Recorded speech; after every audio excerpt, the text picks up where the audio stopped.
Con il concerto all'Auditorium Vivaldi di Cassola di Frida Bollani Magoni, accompagnata dal percussionista e compositore Mark Glentworth, si è aperta la terza edizione del Fragile Festival.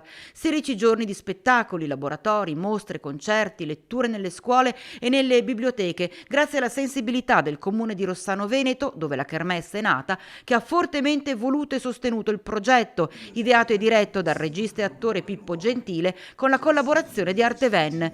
Un modo per far riflettere sulla fragilità, sulla diversità, sul rispetto e sull'unicità di ogni essere umano e sulla capacità di creare opere d'arte d'altissimo livello. Siamo tutti fragili, possiamo essere fragili più o meno in determinati periodi, però siamo tutti fragili e dobbiamo imparare ad accettare, ad accogliere le nostre fragilità e trasformarle, come ho detto, in punti di forza. Noi da sempre siamo una comunità che sull'associazionismo, in particolare l'associazionismo rivolto ai più deboli, lavora da tanti anni.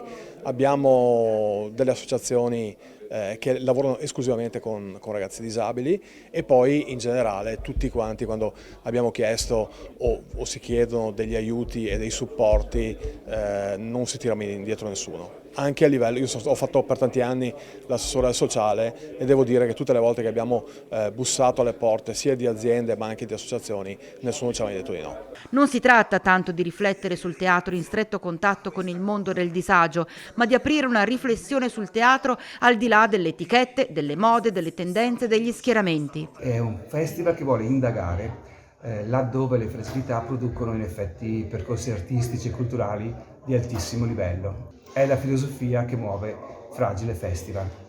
Il festival terminerà il 25 maggio con Fragile Kids Festival Party nella cornice di Villa Caffo, che ospiterà la gran parte degli eventi della manifestazione.